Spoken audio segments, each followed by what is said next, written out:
ఏదో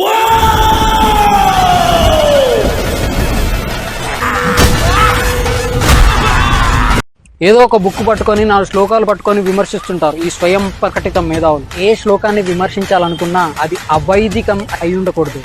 ఆ శ్లోక అనేది వేదాల నుంచి కాంట్రడిక్ట్ అవ్వకూడదు. వేదాలు తెలియాలంటే ముందుగా ఫౌండేషన్ ఆఫ్ సనాతన ధర్మ అంటే ఏంటో తెలియాలి. శృతి, స్మృతి, పురాణం, ఇతిహాసం, ఆగమం, సిద్ధాంతం.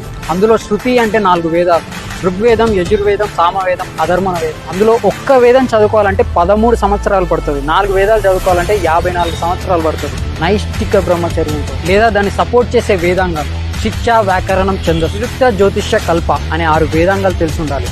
లేదా దాన్ని సపోర్ట్ చేసే 4 ఉపవేదాలైనా తెలిసి ఉండాలి. ఆయుర్వేదం, ధనుర్వేదం, గాంధర్వ వేదం, అర్థశాస్త్రం. మీకు 18 స్మృతులు తెలిసి ఉండాలి. 18 పురాణాలు తెలిసి ఉండాలి. అద్వయం, బద్వయం చైవ, వత్రయం, వతచుష్టయే, అనాపలింగ పుష్కాని.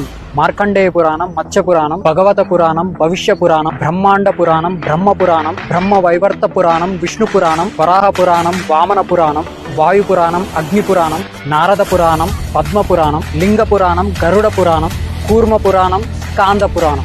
ఒక స్కాంద పురాణంలోనే 1,00,000 శ్లోకాలు ఉంటాయి. అది చదవాలంటే ఇలా లైఫ్ టైం సరిపోదు, మళ్ళీ మాట్లాడతారు. అండ్ పురాణాలు అనేవి ఫిలాసాఫికల్గా ఉంటాయి. దాన్ని డైరెక్ట్గా మెసేజ్ ఉండదు. సో అది తెలియాలంటే ఒక గురువు సహాయం అవసరం. Without having knowledge or qualification in aerospace engineering, how do you to understand the rocket science? నువ్వు చదివి రీసెర్చ్ చేసి ప్రాక్టికల్గా ఇంప్లిమెంట్ చేసి ఎండ్ రిజల్ట్ చూస్తే అప్పుడు నీకు అర్థమవుతుంది రాకెట్ సైన్స్ అంటే ఏంటో. మళ్ళీ మీరు ఆగమ శాస్త్రం గురించి తెలుసుకోవాలి. అందులో 77 శక్తి ఆగమాలు ఉంటాయి, అంటే అమ్మవారి గుళ్ళకి అలానే కడతారు. 28 శైవ ఆగమాలు ఉంటాయి, అంటే శివుడి గుళ్ళు అలానే కడతారు.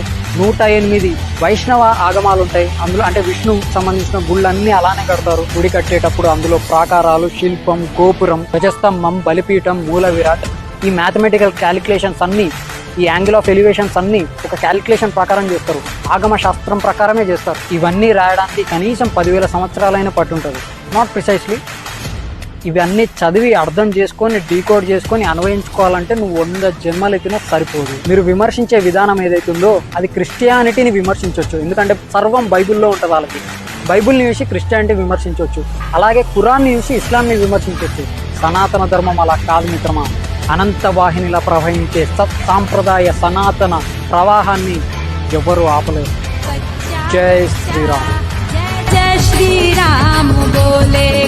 మీకు సమస్య వస్తే దండం పెడతారు, మేము ఆ సమస్యకే పిండం పెడతాం. Both are not same.